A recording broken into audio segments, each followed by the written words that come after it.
खैबर पख्तूनख्वा में पीटीआई का कला मस्मार हो गया है। परवेज खटक का नई पार्टी बनाने का ऐलान है। परवेज खटक का पीटीआई पार्लियामेंटेरियंस के नाम से पार्टी का बाकायदा ऐलान। साबिक वजीर आला खैबर पख्तूनख्वा महमूद खान भी नई सियासी जमात में शामिल हो गए हैं। पीटीआई के सावन साबिक अरकान असम्बली का परवेज खटक की हिमायत का ऐलान है। इस ऐलान के बाद तहरीक इंसाफ के में भी अपनी जो एक मजबूत साख थी उसे खो चुकी है। और ये सारे जो वाकयात हैं वो सारी जो है वो 9 मई के बाद हुई है। सीनियर तजवीयकार नुसरत जावेद साहब भी हमारे साथ मौजूद हैं। नुसरत साहब, बहुत शुक्रिया आपके वक्त का। नुसरत साहब, आपकी मुझे वो वाली बात याद है कि जब जहांगीर तरीन साहब ने पार्टी का ऐलान किया तो मैं ही आपसे सवाल किया। आपने कहा कि इतनी जल्दी ऐसा नहीं होगा कि ये सीट्स निकाल पाएंगे या फिर ये सियासी इस तरह की पार्टी लीड करते हुए सियासत में अपने कदम जमा पाएंगे। तो आज एक नई पार्टी ने जन्म ले लिया है, क्या कहेंगे इस पे कि ये अपना हिस्सा डाल पाएंगे? देखिए जी, जहांगीर तरीन का ग़ालिबन जो है परवेज खटक से तकाबुल जो है या मुकाबला वो को मुनासिब बात नहीं होगी। ठीक है। परवेज खटक उनके मुकाबले में ज्यादा पुराने खिलाड़ी हैं। दूसरा, उन्होंने क्योंकि जहांगीर तरीन साहब तो बिजनेस से और कंसल्टेंसी से वो पॉलिटिक्स में आए थे।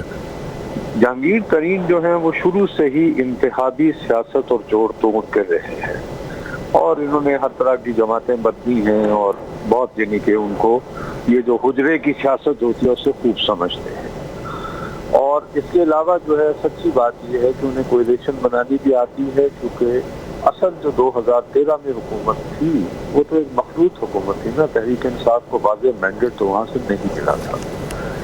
तो खटक साहब ने जो इतनी देर लगाई है उसके पीछे यकीनन कोई ना कोई जो है कोई गहरी बात है, वरना वो या तो जहांगीर तरीन साहब के साथ शामिल हो जाते या ये होता कि वो फिर अपने आप को दूर ही रखते और बहुत ही बस हालात होते तो वो आज़ाद खड़े हो जाते। अब से कुछ दिन पहले तक ये बात भी चल रही थी कि वो ये सोच रहे हैं या उनसे राब्ता किया जा रहा है। बहुत सारे लोग कह रहे हैं कि साहब आप किस खटराप में पड़ गए हैं।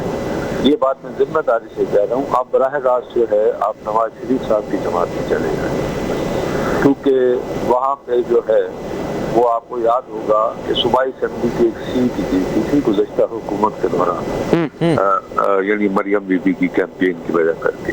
लेकिन उसको भी जब खटक साहब जैसा बंदा जो है वो रिजेक्ट करते हैं जी, तो फिर बात जरा थोड़ी सी गहरी हो जाती है। और उसमें ये है कि अगर फर्ज कीजिए कि महमूद खान भी वो जो जैसे जिक्र कर रहे थे जो साबिक वजीर आला थे वो भी वहाँ मौजूद थे, तो देखिए एक तो बात होता है हवा की बात, जनरल वोट की बयान, लेकिन एक खास डिनामिक्स होती है इंतखाब के। अगर आप संजीदा तालिब इल्म हैं तो इंतखाब का जो दिन होता है जिस दिन पोलिंग होना होती है वो भैया बहुत क्रूशियल दिन होता है।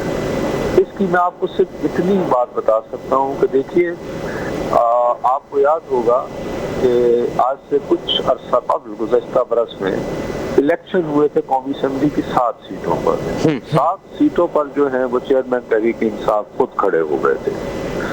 अब पेशावर जो है वो इनका गढ़ तस्वुर होता है, वहाँ पर उनके मुकाबले पर जो है वो हाजी गुलाम अहमद साहब खड़े थे जो कि वहाँ की बहुत पुराना खानदान है। देयर इज नो डाउट कि साबिक वजीर आजम जो है वो ये इलेक्शन जीत गए, दुरुस्त, लेकिन साहब जो उस दिन वोट का टर्न आउट हुआ भैया वो सिर्फ 12% था। यानी जज्बात का ये आलम था कि अगर उसको एक और नुक्ता नजर से देखा जाए तो सिर्फ 12% लोग जो थे वो जज्बाती तौर पर इतने मोटिवेटेड थे कि वो उस दिन अपने कई घरों से निकले और उन्होंने चेयरमैन तहरीक इंसाफ को वोट दिया।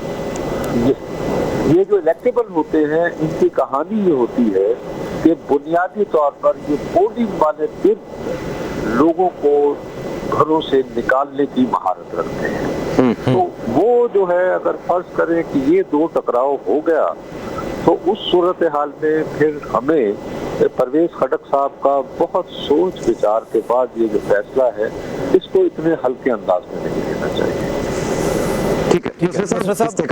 पाकिस्तान पार्टी के बनने के बाद तहरीक इंसाफ को किस कदर नुकसान हुआ है, एक मैं ये पॉइंट जानना चाहूँगा। दूसरा, अब परवेज़ खटक साहब ने पार्लियामेंटेरियंस के नाम से जो तहरीक इंसाफ की ये जमात बनाई है, इससे क्रेडिबिलिटी में कितना फ़र्क पड़ा है? वो चीज़ों को मिक्स नहीं कर सकते। ठीक है। इस्तेकाम पाकिस्तान पार्टी जो है जी, वो बुनियादी तौर पर पंजाब बेस्ड पार्टी बनी है। ठीक है।